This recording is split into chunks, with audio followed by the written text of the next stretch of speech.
Today, we are going to make the mask from the amazing Spiderman tool, starting from the facial on the way to sewing and adding puff paint.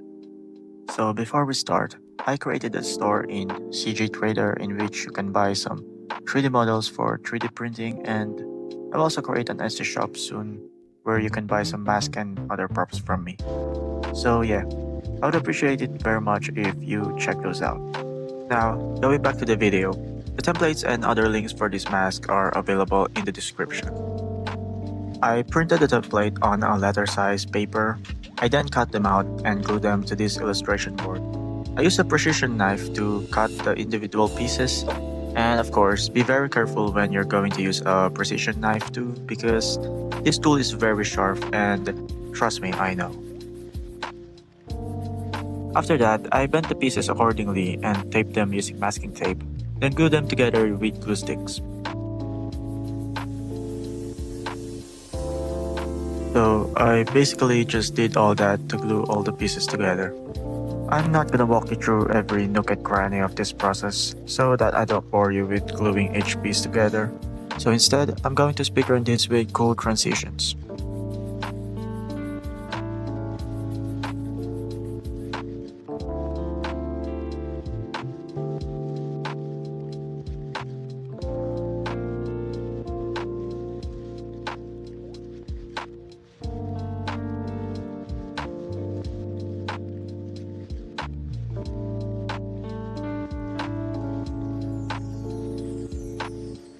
Okay, enough of those transitions. Once I'm done gluing all the pieces, I use super glue to strengthen other parts since these parts cause deformations, especially on those parts connected with glue sticks. We are now done with the front part of the facial. The same process also applies to the back part of the facial. I used masking tape to tape together the two parts, and then I applied small drops of glue sticks inside. I did this so that I can remove the back part easily later. After that, with the help of barbecue sticks, I managed to add supports inside the facial because I'm going to apply papier-mache to it later. And I don't want it to wobble or bend around while it's drying. We can now move on with the lenses. The same process goes again with this piece, but I glued it to the facial in the same way as the back part because I'm also going to remove it later. But before that, I taped the lens to the facial and used it to trace a line to mark how much I would remove to expand the lens hole. I did this because I noticed that the lens was a little bit bigger than the lens hole on the facial. And now, as you can see, the lens fits.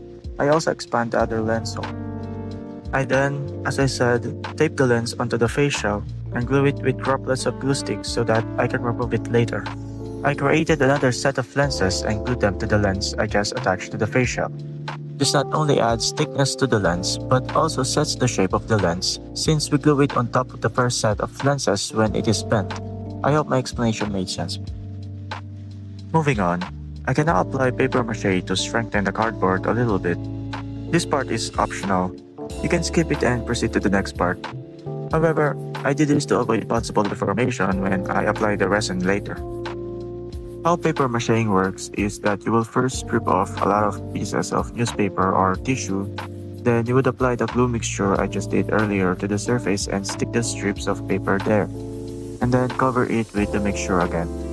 So you will do this a lot of times until you cover the whole surface.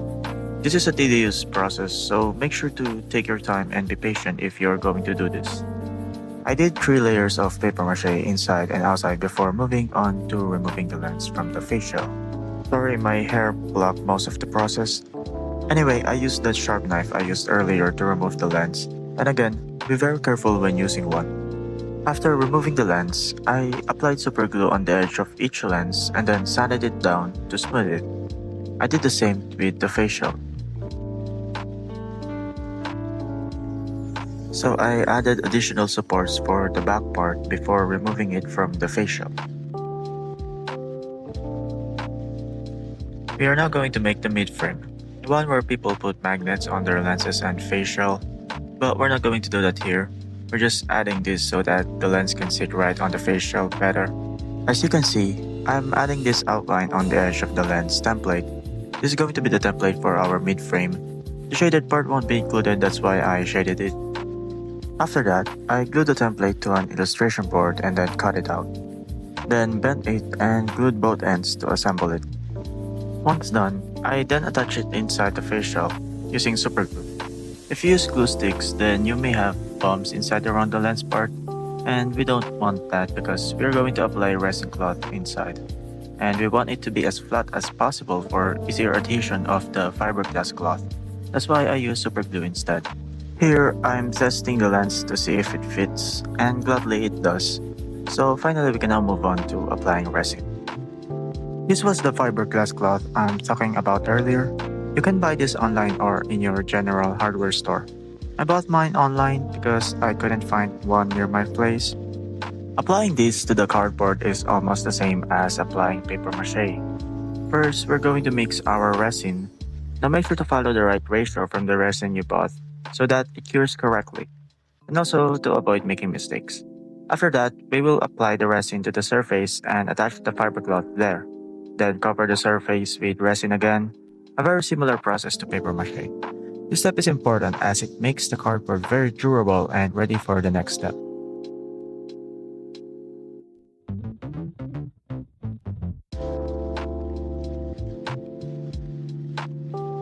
Once it was fully cured, I removed the supports and applied resin on the outside and inside again. Remember to only apply fiberglass cloth inside, not outside. The next step now is to sand it down with 80 grit sandpaper and get rid of any pointy or sharp areas inside and outside the mask.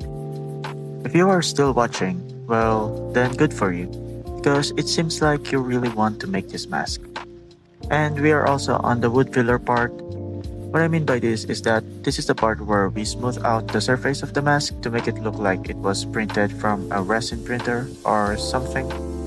We do this by applying wood filler to the surface of the mask and then sanding it down once it dries.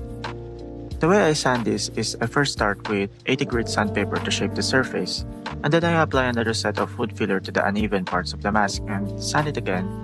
But now I'll use 1000 grit sandpaper to achieve the smooth finish. And this part, if you want, you can only paint the face shell with a primer, but I want to copy the behind the scene look of Andrew's face shell from the movie, so this part is very optional.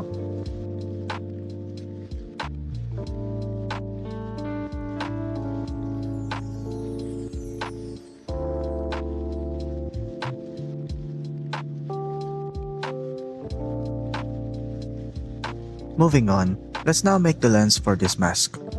To start, I will use wood filler to create the curvature of the surface of the lens, like the one from the movie.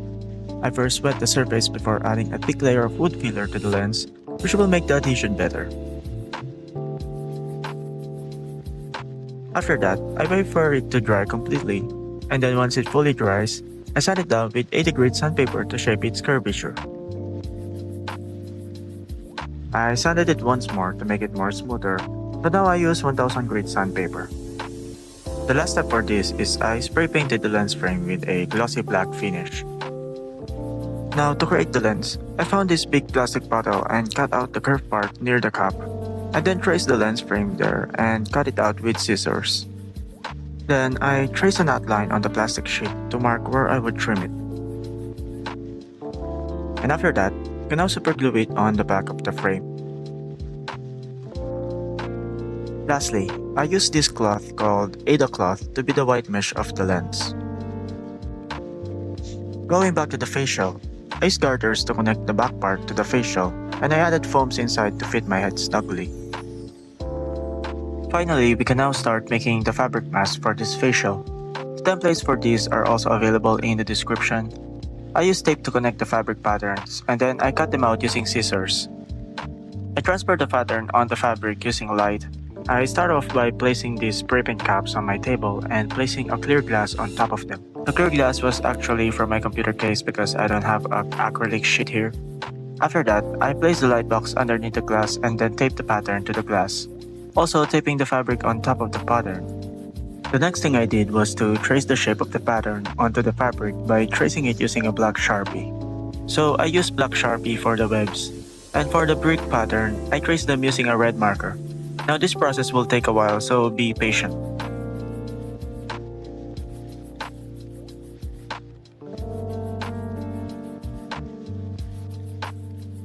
After that, as I said, I use a black Sharpie for the webs. Once done, this is what your fabric should look like.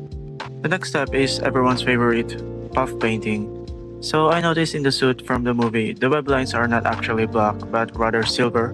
And since I don't have a gray puff paint, oh wait, look, it's Morgan.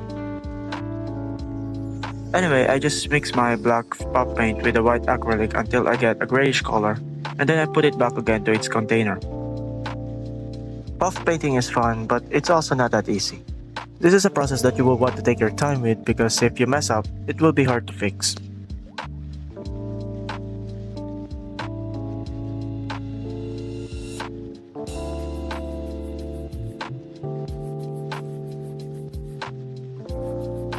This is what it looks like once dried. We're not done yet because as you can see, the web lines are too shiny. So we're going to tone that shininess down by applying a matte clear coat. So basically, I just sprayed a matte clear coat in this spray paint cap and then painted it on the web lines. I forgot to turn off time-lapse mode here, but simply after that, I just sew the parts together. And here I'm showing where to sew the parts. And also, you should add a web line here. I use backstitch to manually sew the fabric together.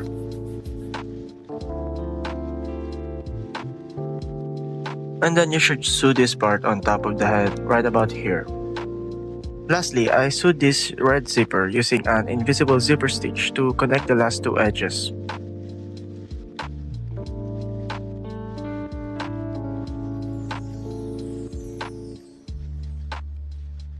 Okay, so remember when we put those garters to connect the front and back part of the facial? Well, forget those because they snap off when I put the fabric mask onto the facial. Anyway, after putting the mask on the facial, I cut out two holes in the eye part and then glued the fabric on the edge of the facial. You don't have to glue it to the edge, but I wanted to because it looks more cleaner. And then the last step was to glue the lens on the mask. So this part was a mistake I made while applying puff paint. It sucks, yes, but we can't do anything now but move on and learn. Anyway, it's now the time for test fit. So the way I wear the back part of the facial is I just put it inside and zip the fabric. And then after that, I manually adjust it outside. And that's how I basically made an amazing Spider-Man 2 mask without the use of any 3D printer. Once again, I made a store inside CG Trader and probably in other online 3D models stores too, in which you can buy some 3D models for cosplay or other stuff from me. And also I will soon open an Etsy shop for those who want to buy some masks, so stay tuned for those interested. I'm just doing some goofy stuff here I thought was tough, but anyway, thanks for watching.